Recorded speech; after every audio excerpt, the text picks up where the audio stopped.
bem? Boa tarde. Boa tarde. Todos. Boa tarde novamente. Sejam bem-vindos. José Eduardo Candal de Grácia, médico, poeta, escritor, tradutor, teatrólogo, sei eu mais do que. Nasceu em Porto Alegre, em 1951, publicou dezenas de artigos e crônicas em jornais e revistas do Brasil e do exterior, lugares em que também recebeu muitos prêmios. Sobejamente conhecido como poeta, é também um excelente contista, autor de premiados mini-contos e ensaísta. Para melhor conhecê-lo, recomendo a leitura de sua entrevista concedida ao professor e poeta Marcos Vazquez, publicado no Facebook. Então, mais que apresentá-lo, quero destacar nele sua sensibilidade. Eu a associo a uma pequena história que ouvi de Borges. Certa vez, o poeta William Blake encontrou-se com os profetas Isaías e Ezequiel. Em meio à conversa, o Vate lançou a seguinte pergunta: a firme convicção de que uma coisa é assim, assim a torna? Isaías disse em resposta que todos os poetas acreditam que assim seja, e, em séculos de imaginário, essa firme convicção moveu montanhas. Muitos, porém, são incapazes de uma firme convicção de qualquer coisa. Em seguida, Ezequiel, que acompanhava a conversa atentamente, acrescentou o seguinte: a filosofia oriental ensinou os primeiros princípios da percepção humana. Algumas nações adotaram um princípio, outras outro. Nós, de Israel, ensinamos que o gênio poético foi o princípio primeiro. Quando os poetas fazem poesias, dizendo-nos de sua Weltanschauung, concorrem para a criação do mundo, onde tudo está em contínuo devir. Assim é a poesia de Eduardo de Grácia. Ela está tomada pelos grandes temas do nascimento, do amor e da morte. Mas ele os toma de um modo muito particular. Para o nascimento, por exemplo, enquanto para Freud ocorre já no momento em que foi desejado, para de Grácia há ainda uma outra exigência.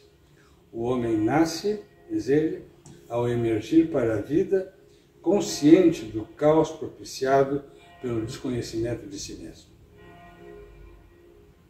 Pois lhe pergunto, Dr. de Grácia, como nasceu seu interesse pela literatura? Olha, a introdução já foi excelente, abriu um painel muito vasto e muito interessante de interpretação. E antes de mais nada, eu queria agradecer a presença de vocês, não é? Nesse dia tão feio e tão problemático, que nós temos que pensar tristemente nessa situação terrível que se abateu aqui no nosso estado, com um número grande de mortes, não é? Inclusive, pensar nas famílias enlutadas, e o mundo que está vivendo também essa questão climática, a Líbia, e o terremoto, que não está ligado diretamente à questão climática, mas faz parte desse caos na qual nós estamos imersos, que é o mundo, né? Em que nós vivemos. Então, dentro dessas contingências todas, eu penso que eu fiz a minha trajetória de escritor também por injunções culturais e do mundo em que eu vivia. Porque eu tinha uma família que... A minha mãe era professora, meu pai também professor na medicina lá em Santa Maria. Meu avô era um advogado, se formou em São Paulo, lá na famosa Faculdade dos Arcos, em São Paulo, do Direito, onde se formava quase todo mundo, mas ele era de família itaquiense, tinha interesses lá, né, terras, família, o pai dele era um italiano que veio para cá, fez uma empresa, uma grande casa de comércio lá em Itaqui. E só fazendo um adendo, eu não sabia por que tinha tanto italiano em Itaqui, né? Por que tinha? O Manelito de Ornelas, Terra Chucra, fala que tinham 300 famílias de italianos por ali. Eu disse, mas o que veio fazer essa turma toda aqui nesse fim de mundo, né? Eu achava que fosse alemães.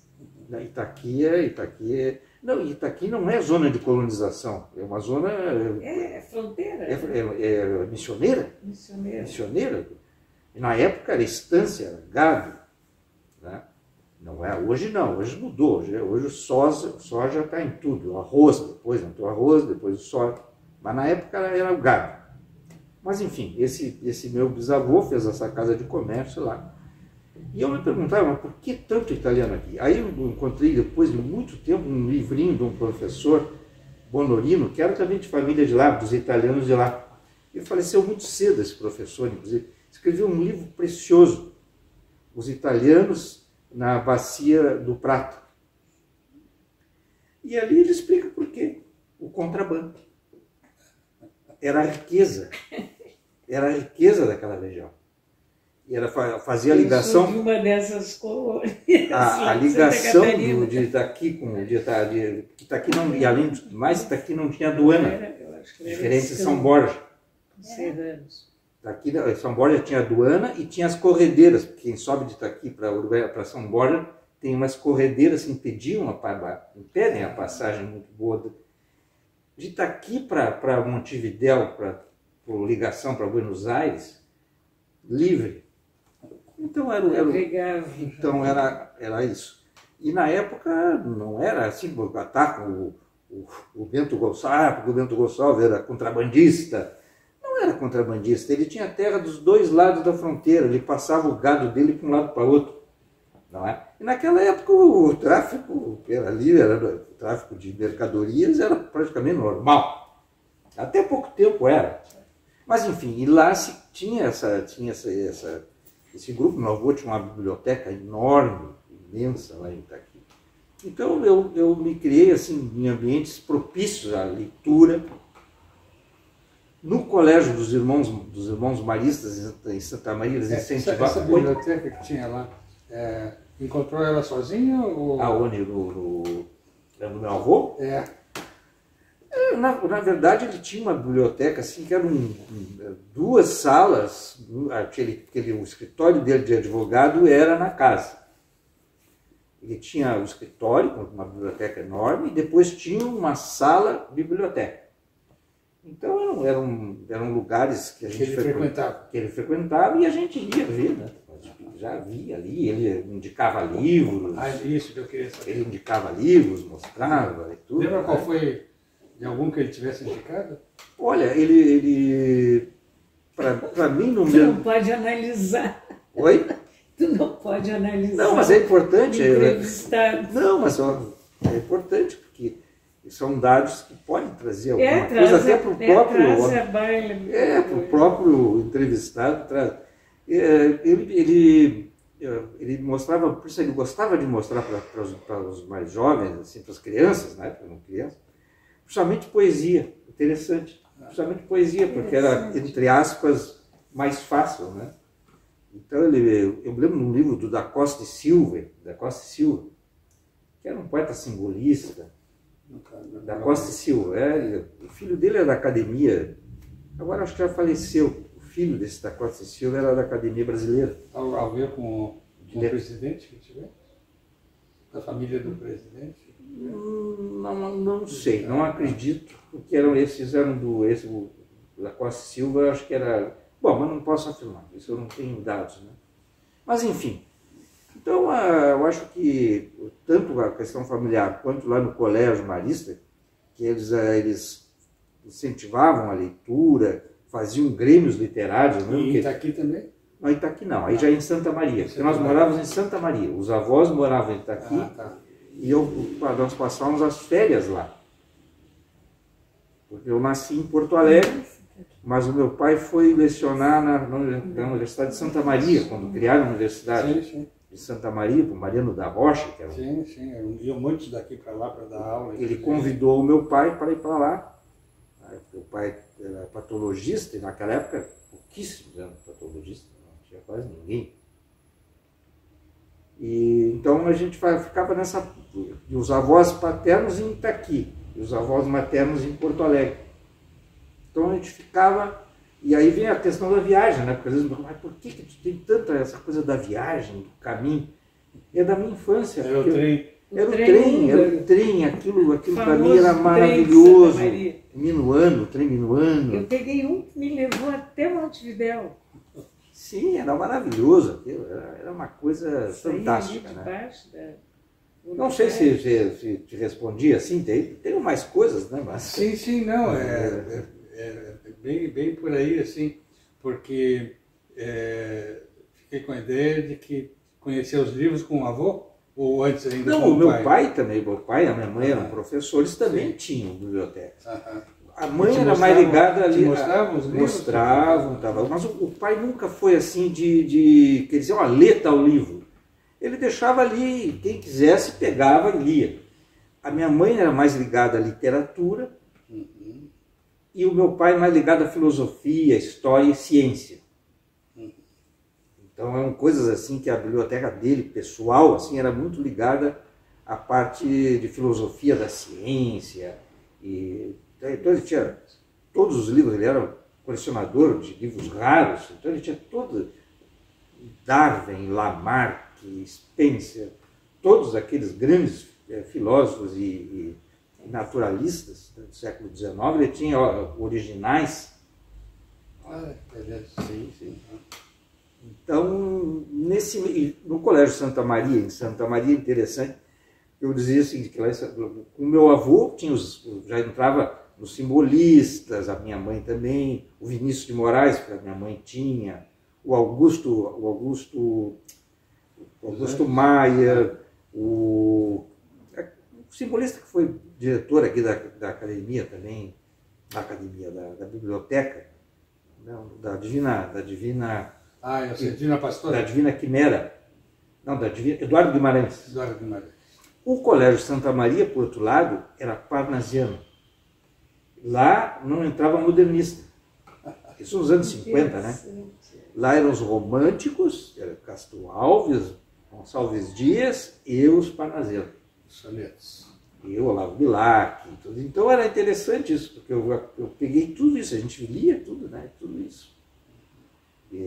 Mas como eu tinha as várias vertentes, eu não fiquei preso. Se eu fosse ficar só no colégio lá, ficaria só com o Bilac.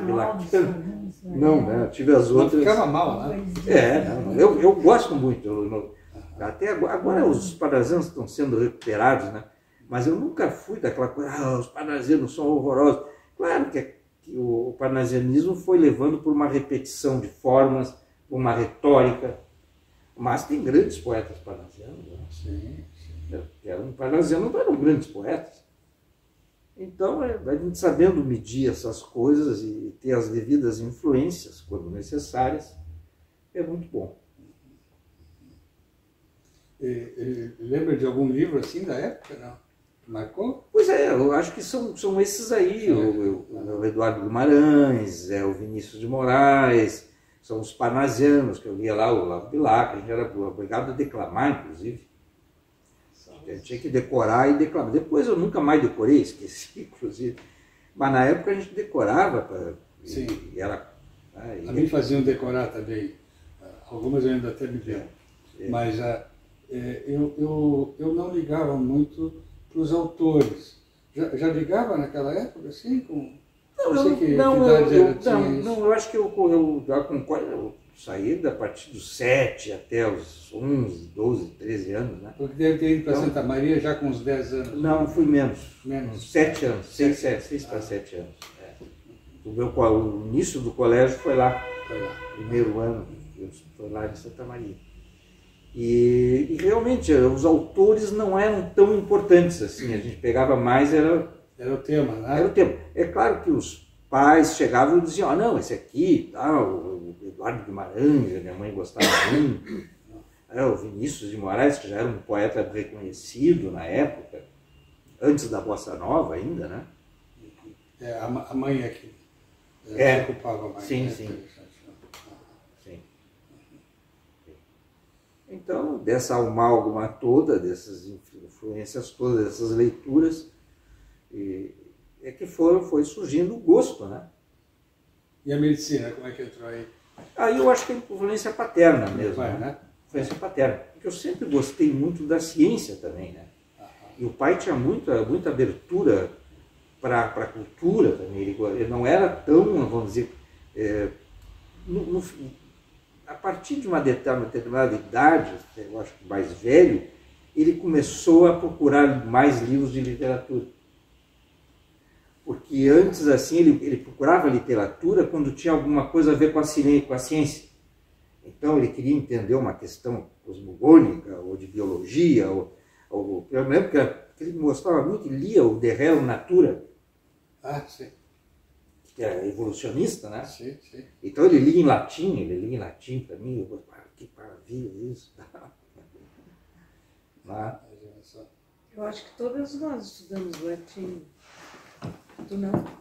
Não Eu, peguei latim. infelizmente, Mas assim, foi por um ano. eu acho. infelizmente não peguei o latim. Já temos a mesma idade. E eu sou na de época, 51 também. nós fizemos festa, que bom que não vamos pegar. Eu me lembro que Hoje eu me arrependo, tinha até um rockzinho do primeiro rock brasileiro aqui, nos anos 50, 57, 50, que era uma cantora chamada Meire Pavão, e depois ela até fez parte da Jovem Guarda também, mas ela é do interior, da Celi Campeiro, né?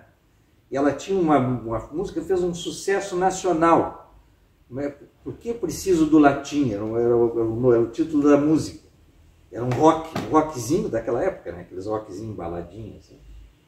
Né? Então, infelizmente, a gente já não queria latim, né, na época. Depois,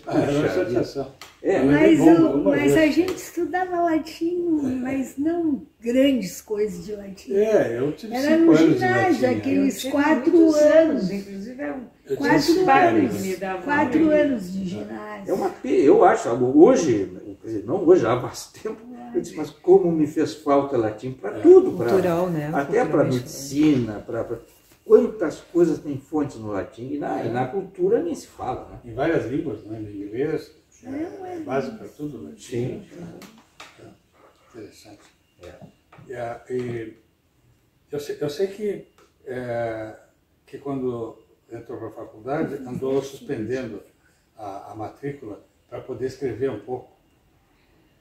Na verdade, porque eu fiz vestibular, passei, naquela época se fazia vestibular, não lembro se era integrado que chamava, se fazia para várias faculdades, universidades no mesmo exame.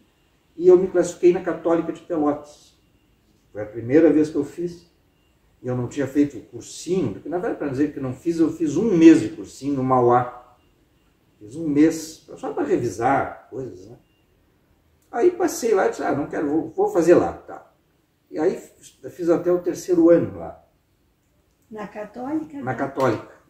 Na Católica de Pelotas. E no 3º ano, Pelotas é uma, não sei se todos devem conhecer a cidade de Pelotas, é uma cidade bonita, pitoresca, tudo, mas na minha época era uma cidade muito fechada. Era uma cidade assim, quem vai hoje lá, caminha nas ruas, agora com esse tempo assim, mas vai na primavera, no verão, as ruas cheias. No meu tempo as ruas eram vazias, ninguém saía na rua. Fim de semana era uma solidão, tudo fechado, ninguém nas ruas. Porque quem tinha mais condições saía para suas estâncias, para seus sítios, para não sei aonde, para os seus clubes, né? Tinha alguns clubes aí que as pessoas iam. E a gente, estudante, não fazia parte do clube deles lá, não fazia nada. Então era terrível. Aí chegou uma época lá, eu cansei, né? Eu fiquei assim, não dá para ficar aqui, vou voltar para Porto Alegre. Aí tranquei matrícula e voltei. Foi mais devido a isso, não foi tanto por escrever. Porque lá eu tinha tempo para escrever também, né? Lá eu tinha, não era?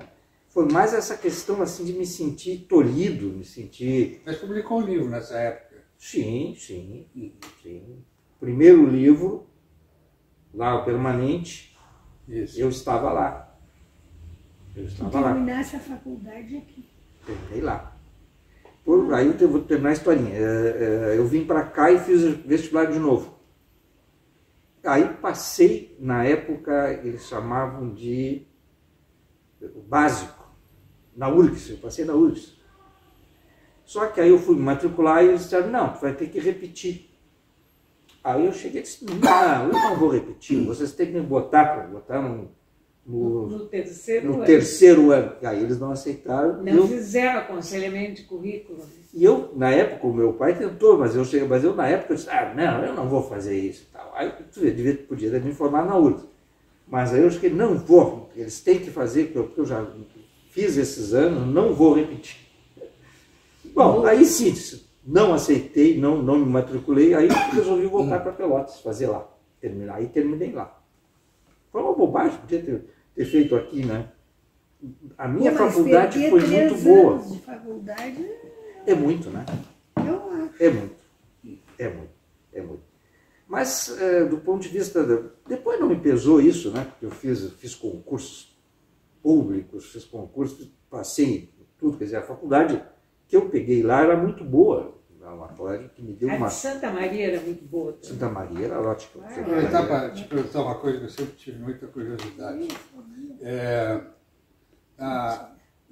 No juramento hipocrático dos médicos, né? Quando juram por Apolo, aquela coisa toda, um dos itens que sempre me pareceu muito interessante é esse compromisso de ensinar para os filhos. Ah, sim. Para os filhos e para os filhos dos professores, essa coisa assim. Como é que é isso? Como é que foi contigo isso? Tinhas uma discussão com o pai dessas coisas? Sim, tinha. É claro que, como eu fui para Pelotas, nós acabamos não tendo muito contato depois, assim, a gente tinha eventualmente, quando eu vinha, fez de semana, e logo que eu fui logo depois eu comecei a namorar a minha esposa. Então aí, quando eu vinha para Porto Alegre, eu não ia para minha casa, eu ia para a casa dela. Tá? Então, claro que as influências, as conversas sempre foram positivas, é lógico, mas não foi algo tão forte porque eu já estava numa vida minha, vamos dizer assim, né? Eu já estava vivendo fora de casa e quando vinha para cá ficava com a minha namorada. E nesse primeiro livro, Lava Permanente, esse título, essa permanência aí, eu te confesso que eu não conheço esse teu livro, mas eu acho que eu tenho na antologia aqui, ó.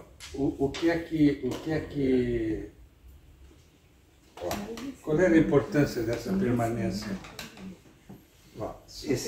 Esse livro foi publicado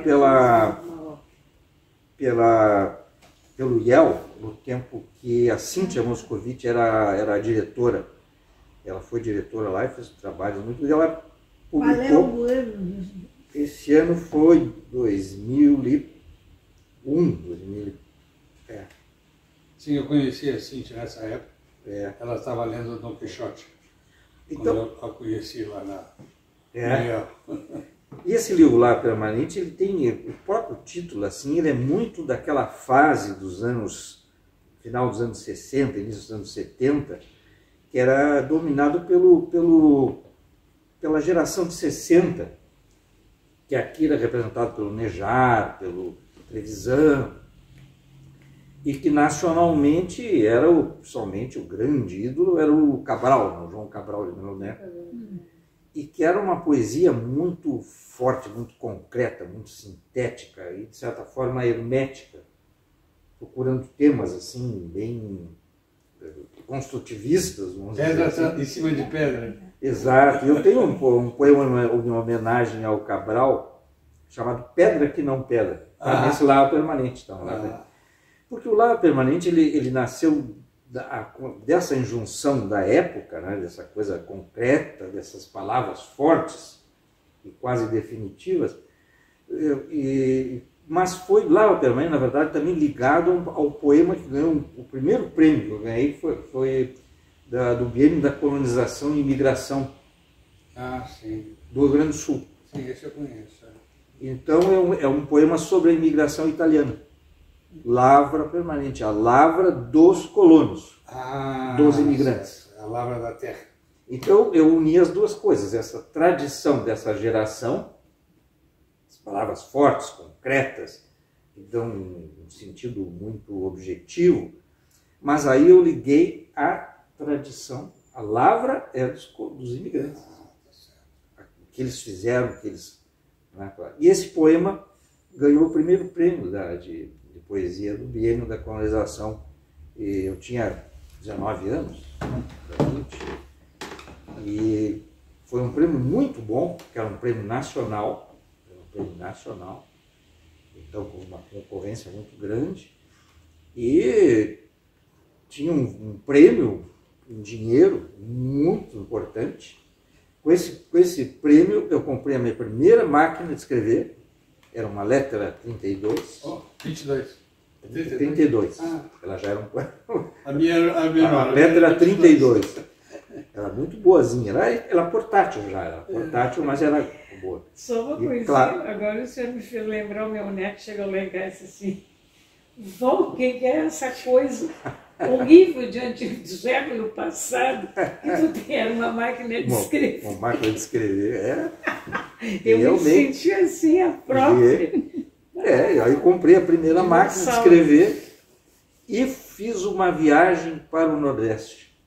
Meu Deus, que prêmio maravilhoso. Prêmio maravilhoso. Prêmio assim foi fantástico. Torrei o prêmio, torrei o dinheiro na compra da máquina e na viagem. Essa questão do lavrar, um outro poeta daqui de Porto Alegre, eu já estive mais próximo dele, agora nesse momento me fugiu o nome dele. Ele disse que quando o agricultor ara a terra, é como ele está atendendo o pedido da terra. Arar. Arar é ar. Sim. Então esse poema me abriu porque antes eu estava querendo escrever, mas jovem, não tinha nenhum tipo, a gente não tinha nem amigos literatos, eu não tinha. Na verdade tinha já, porque eu já na verdade um pouquinho antes desse prêmio, eu já estava escrevendo no caderno de sábado do Correio do Povo. Eu estava colaborando com poemas, com alguma coisa, com aquela geração, era o César Pereira, era o Tarso Genro. Quem estava no Correio nessa época? Devia ser o Mário Quintana. O Mário Quintana ainda estava lá. Naquela época, antes e logo depois do prêmio, nós convivíamos muito ali na redação do Correio do Povo. Então, era uma coisa que hoje em dia não se faz a menor ideia do que era aquilo. Porque a gente chegava lá, estava lá o Roffel, aí a gente chegava, batia papo, parava, conversava, estava o Quintana ali do lado, o Liberato era muito formal. O Liberato era muito formal, ele estava sempre de terno, na época, né? Imagina, no início dos anos 70. Era uma vitrine, não era o Correio do Povo ali? Não era uma vitrine na esquina que você enxergava os escritórios ali? A vitrine foi posterior. Fizeram um rádio, inclusive. Me lembro direitinho disso passar. Ali foi posterior, já foi ali o Galvani, que era o Walter Galvani, que era o cronista ali da rádio, o apresentador dos programas. Então, esse prêmio me abriu o caminho literário. Então, aí o Guilhermino César ficou muito meu amigo, nós ficamos muito amigos. Me abriu mais o Caderno de Sábado, porque ele era um dos colaboradores mais fiéis e reconhecidos, né, do Caderno de Sábado. Eu tenho obra dele, 2 obras dele. O Guilhermino foi uma coisa. A poesia dele é menos reconhecida do que a parte de história e de ensaios literários, mas a poesia dele é muito, muito boa. É excelente a poesia dele. Arte de Matar, que é um livrinho pequeno, é muito interessante, muito bom. Escrevi até um ensaiozinho que saiu lá, saiu num livro organizado até pela Maria do Carmo, sobre o Guilhermino. Eu vou olhar, eu não conheço a poesia dele. É muito conheço os ensaios na poesia. A poesia dele é muito boa. Não, Maria Carmo. Maria Carmo. Então a Lavra é isso. É uma relação com a tua ancestralidade. Exato. Modo, né? É claro que eu já tinha essas ideias e o tema do concurso era a imigração. Claro. Né? Então eu já tinha alguma coisa aí, aprimorei e tal, mandei o concurso e fui premiado. Né? Sempre gostasse dos concursos? Sempre gostei, porque o concurso da época e ainda hoje é uma forma, para quem não está no meio literário, é uma forma de... Não é que vá com isso se tornar best-seller.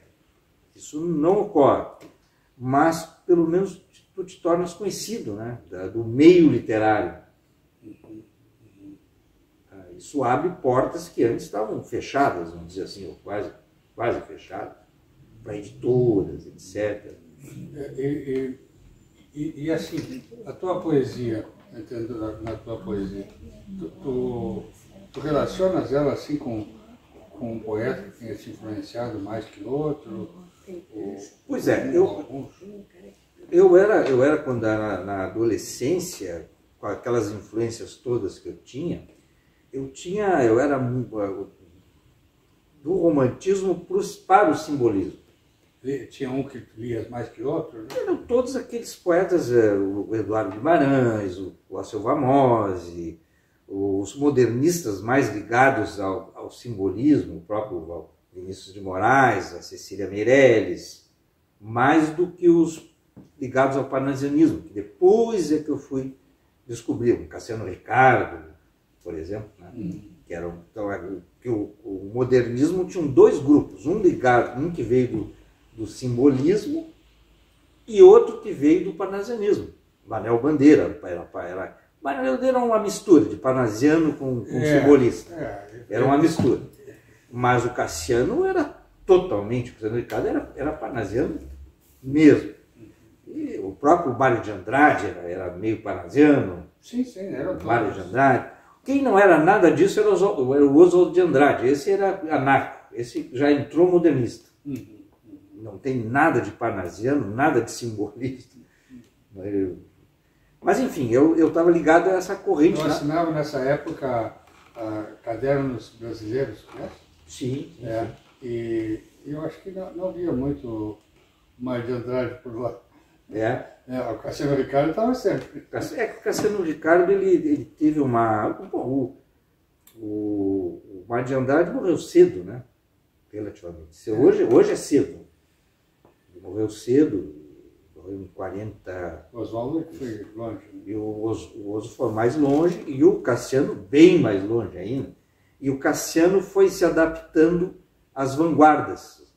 Foi colaborando com as várias vanguardas. Então ele foi aceito muito pelos jovens, pelos novos. Quer dizer que não teve um em particular assim que te tocou? A partir do descobrimento do Drummond e do Cabral, aí mudou tudo. Aí eu cheguei ao ponto de rasgar, botar fora algumas coisas sobreviveram, então, alguns nos livros, mas uma parte grande da produção que eu tinha feito na minha adolescente eu botei fora. Que eu achava que era romântica, que era simbolista. Hoje eu voltei a ser romântico.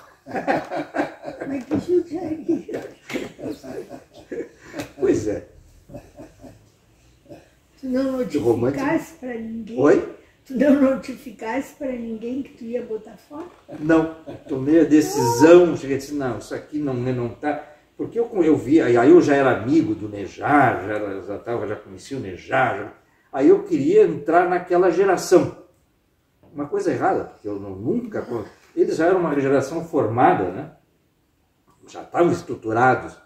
Eu era um guri de 18, 19, 20 anos. Que corte! E aí eu achei que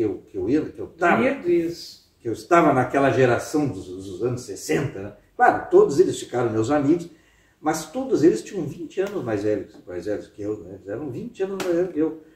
o nosso querido Trevisan, está com 90 agora. Então era o Legendre, 90 anos, toda aquela turma, o Nejar está com 80 e tanto. Então toda aquela geração era outra geração. Tá?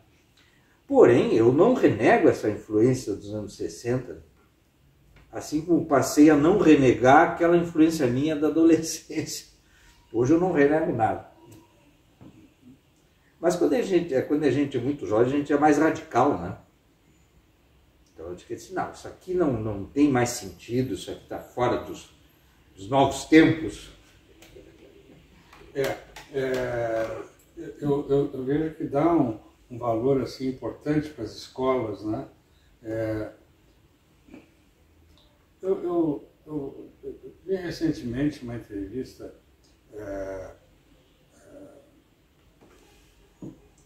tem retomado um pouco os autores sicilianos e encontrei uma entrevista do Luigi Pirandello para o Sérgio Buarque de Holanda, 1927. Ele esteve no Brasil aqui numa expedição. E ele dizia o seguinte, que a arte não deve ter intenção. Como é que escuta isso? Olha, isso é contraditório, né? Porque se a gente lê o Pirandello, as peças de teatro dele, todo, tem intenção. Ele diz assim, as pessoas veem uma intenção nisso. Isso aí é difícil, porque tu não foge do teu meio, tu não foge do teu mundo, da tua visão de mundo, das tuas influências familiares. Então, como é que tu vai dizer que não há intenção quando tu fala, tanto quando tu corrobora uma situação anterior, ou mesmo quando tu a negas, como foi esse fato de eu negar o meu passado romântico, simbolista, vamos dizer assim, não é? Para me tornar um neoconcreto, ou neoparnasiano, porque a geração de 60 estava indo, era uma, vamos dizer assim, um corte em relação à geração anterior, de 45, que era ao mesmo tempo clássica, procurava temas clássicos, mas também era ligada também a coisas mais do dia a dia também, ou temas clássicos ou temas ligados ao dia a dia, enquanto que a geração de 60, o próprio Cabral já entrou com um corte em relação a isso, né? Não, nós temos que falar de coisas concretas, de coisas então, o engenheiro do Cabral, etc., né? Que tanto influenciou a todos, inclusive a mim, né? Ele é engenheiro do Cabral? Não. Ele era, acho que, advogado e foi diplomata, né? Só ele foi amigo de um amigo meu, que é falecido, coitado, foi assassinado, Becker, que era um oftalmologista, deve ter sabido esse famoso caso, foi assassinado, né? Ele era presidente do conselho, mas ali na Cristóvão Colombo, por aí. Naquele bar, naquele restaurantezinho que tinha ali.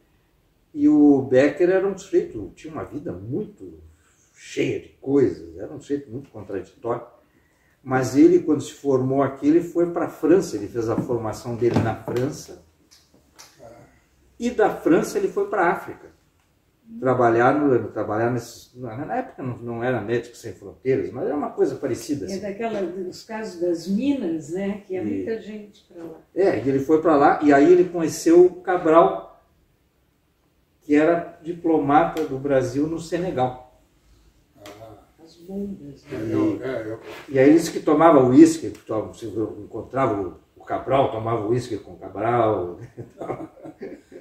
Eu conheço o trabalho dele na Espanha, né? Sim. Mas aí depois, com a Revolução, o Vinícius foi caçado. E o Cabral quase foi caçado. Diz que o Vinícius foi caçado porque não ia trabalhar, né?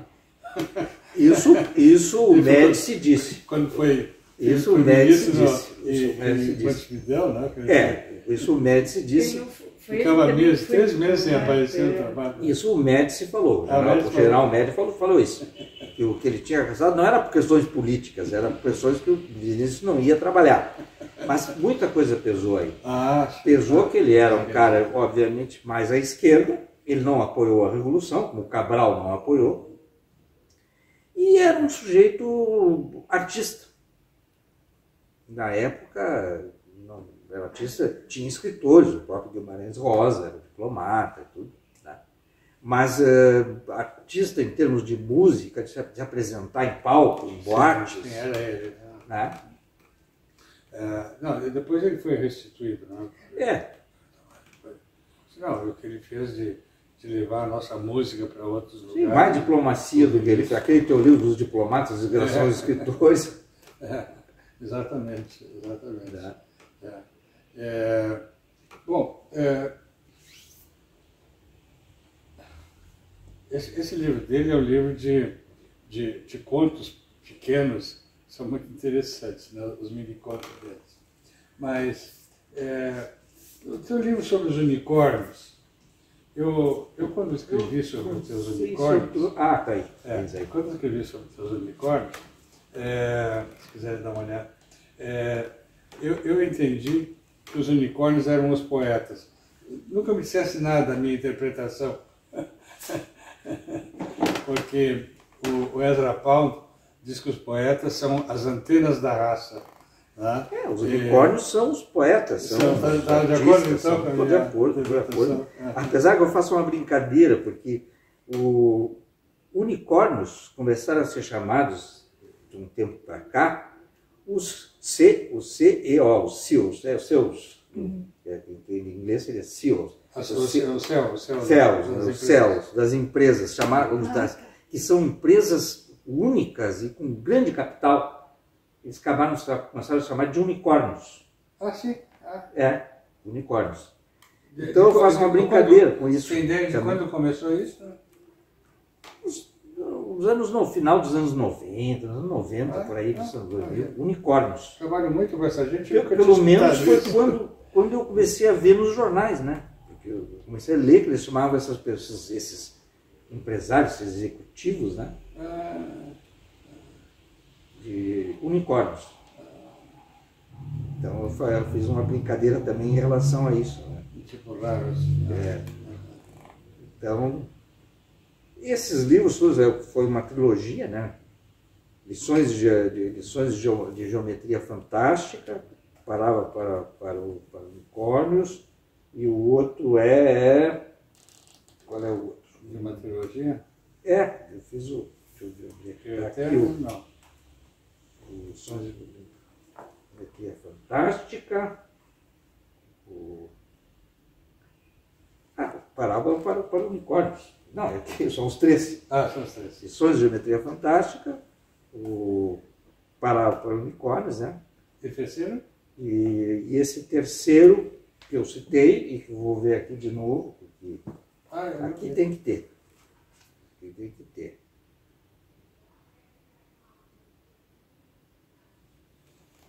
Às vezes pode dar uns brancos, assim. São uns 35 livros, né? Já são.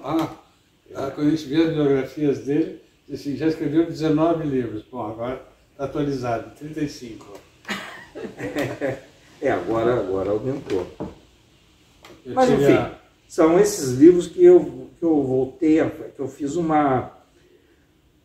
trabalho assim construtivista e de linguagem, e misturando várias influências do concretismo, com trabalho de linguagem, com poemas com poemas mais conceituais ou lúdicos também, não é? Sim. Poemas lúdicos.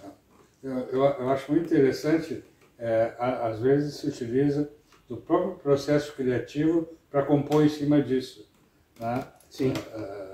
É como que é uma aula de teoria poética em forma de poema. Eu acho que isso aí são realmente essas várias influências, né, que eu tive. Porque se no início da minha juventude eu quis ter uma escola, vamos dizer assim, depois eu me tornei eclético. Então, para mim, todas as formas são iguais, eu não vejo assim superioridade. Para mim, se eu escrevo um poema parnasiano, se eu leio um poema, se aquele poema é bom, ponto. Esse é o ponto. Por isso me chamou a atenção antes essa valorização das escolas.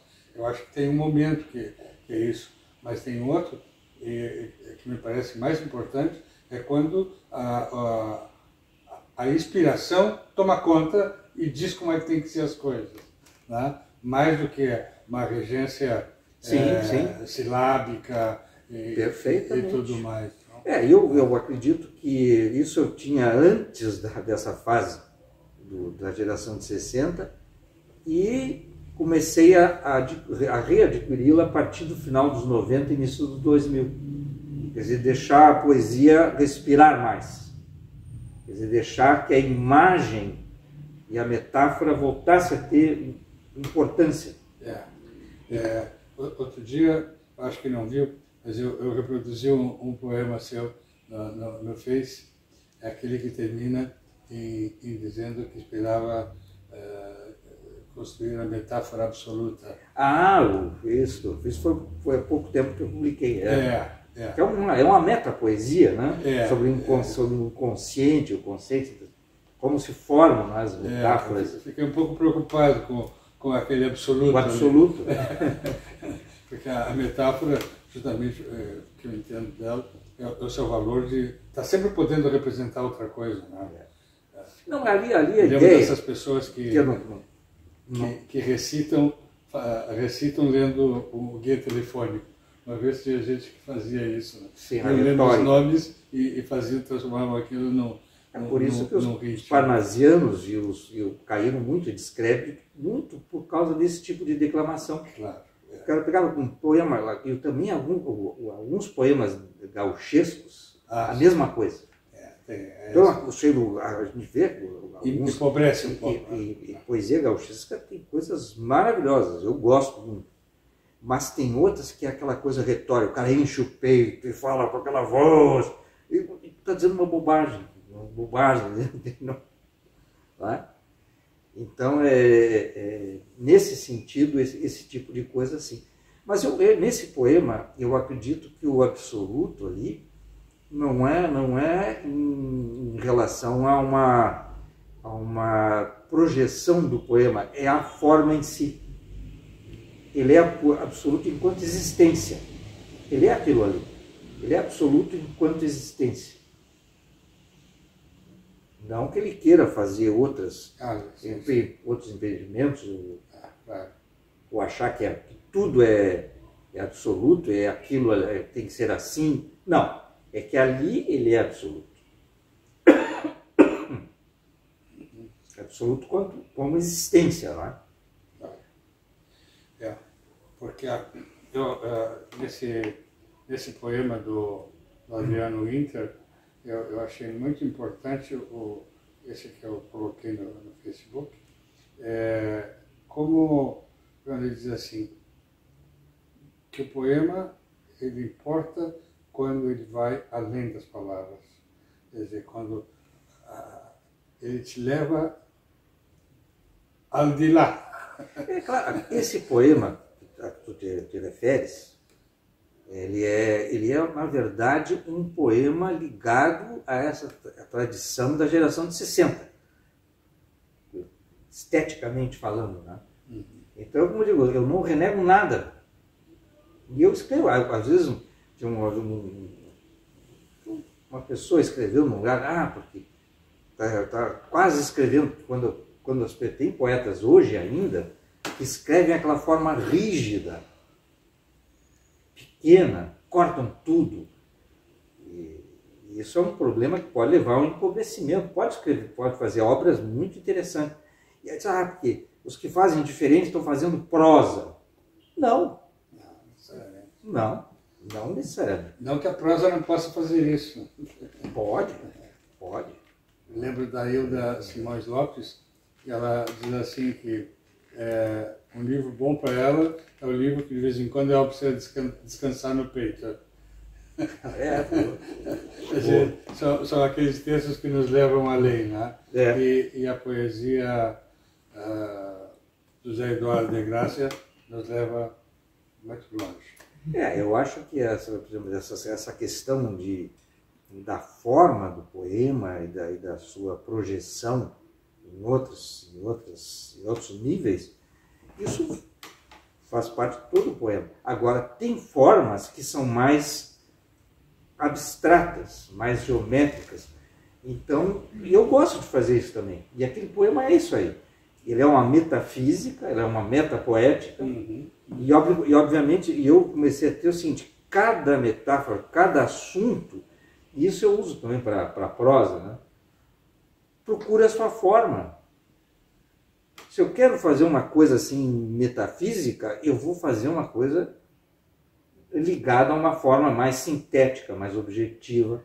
Ou se eu quero descrever uma coisa também, né? Um fenômeno, um objeto. Por isso os parnasianos eram muito bons, né? Em descrição. Eles eram ótimos em descrição. Descrever uma paisagem, ou descrever um objeto, uma obra de arte. Isso é uma estátua, uma coisa assim, né? Eles eram fantásticos.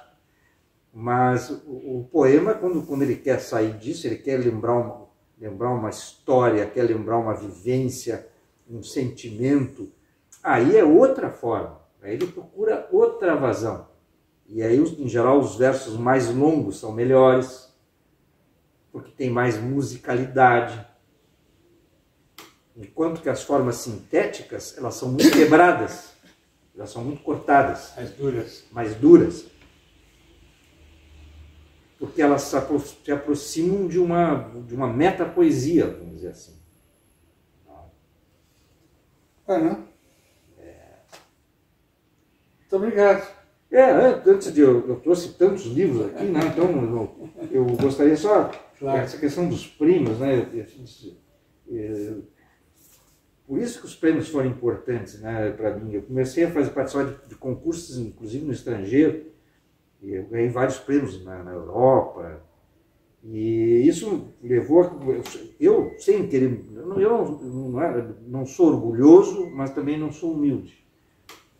As coisas boas que eu faço, eu gosto que gostem, não é? Mas não fico aí, como diz, me gabando, assim. Mas isso aí me levou a ter uma produção que foi aceita internacionalmente. Hoje eu tenho livros, tenho textos publicados em mais de 15 línguas. E aqui no Brasil teve essa mesma repercussão? Aqui no Brasil, mais especificamente, Rio Grande do Sul, teve essa mesma repercussão, parecida, próxima? É relativo. Basicamente, vamos dizer assim, são nichos. Eu chamo de nichos. Sim. A gente tem nichos em que a gente entra, porque aqui existe uma coisa, para fazer algum tipo de repercussão maior, tem que estar trabalhando, escrevendo num jornal diariamente, praticamente. Utilizar uma mídia. Tem que ter ali. Se tu não tem... Então, e tem gente muito boa fazendo isso, não é questão de valorizar, não é valor. Sim, sim. Tem o Luiz Fernando Veríssimo, fez isso a vida inteira, não é? O Carpinejar agora, por exemplo. Não é? Então, são pessoas que ocupam o espaço muito bem, têm uma visibilidade enorme, então aí se tornam best-sellers, né? Tornam best-sellers. Principalmente na prosa. Agora, quem não tem essa visibilidade é muito mais difícil, né? Então, por isso eu sempre gostei dos concursos, dessas coisas, porque esse aqui foi o último prêmio que eu ganhei, na Macedônia do Norte. Vi que tinha um concurso lá que tinha que ser na língua de cada um e em inglês. Mandei, fui premiado. E eles publicaram o livro. Fui eu em primeiro lugar e um romeno em segundo. Aí eles publicaram esse livrinho com os dois autores. Ficou interessante, ficou legal. Até a capa é diferenciada. Permito que não leia em romenas. Permito que não leia em romenas. Tu tens um livro que tu tens um apreço maior. O entrevistador é ele. Não, mas já eu pode, sou claro, acho que o entrevistador oficial dá. Claro. E Luiz Olinto, a gente pode. Perdão? Eu não escutei. A gente pode fazer. Mas, claro. Claro. Já estamos no final agora. Não, mas limite de horário. O autor sempre acha que são os últimos. os melhores. Aí é muito interessante. Obrigado. Tu também nunca editaste teus livros? Esse aqui saiu agora, esse aqui saiu esse ano, na Hungria. Esse é na Hungria. E esse aqui é em curdo. Curdo? Curdo. Mas é em inglês? Não, esse aqui é em curdo. Em curdo. Eu sei pelo meu nome que tá, o nome tá... E foste receber os prêmios lá? Oi? Foste receber os prêmios na origem dele? Alguns deles fui. Na Macedônia não. Na Macedônia não fui porque era agora e aí eles também estavam com problemas lá e tal, econômicos. Então publicar o livro já é uma grande coisa, né? Mas na Romênia eu fui, que eu te ganhei um prêmio lá também. Fica melhor. Deixa eu ver se eu tenho... Aproveito enquanto ele procura para dizer que esse é o penúltimo livro dele, aqui no Brasil. Memórias. E eu tive o privilégio de escrever a apresentação do livro. E a editora, qual é? Chama... como é que chama essa editora aqui? Poesia? Essa aí é da Penalux. Penalux. É Penalux de São Paulo. Memórias da... Esses livros são facilmente encontrados, né? Que são os dois últimos livros, né? É esse e As Cidades Condenadas. Esse... Que é bilíngue. Que também tem um prêmio. Que também ganhou. O Prêmio Internacional de Poesia Akor Karamanov. Esse ganhou um prêmio lá... Não, eu troquei. Esse aqui é da Macedônia do Norte. Esse aqui... Esses dois aqui, na verdade, são da Macedônia do Norte. Só que eu ganhei o prêmio e o livro saiu primeiro lá. Saiu na Macedônia e esse aqui é o mesmo, Cidades Condenadas. Eu não leio húngaro, mas eu sei que é cidade. Então saiu primeiro lá, saiu na Macedônia, saiu na Hungria e depois saiu aqui pela Bestiário. Só uma pergunta, Macedônia ali no continente, na Ásia? É Macedônia do Norte. No norte. Que ali tiveram uma briga com a Grécia, que Pois tinha que é a Macedônia, do famoso Alexandre lá. Aí eles brigaram lá até que a Macedônia resolveu, não, tá bem, então ficamos Macedônia do Norte. Aí não saiu guerra. Que bom. Então, muito obrigado. Eu que agradeço. Pelas presenças Obrigada a vocês. simpáticas de todos. Te agradeço.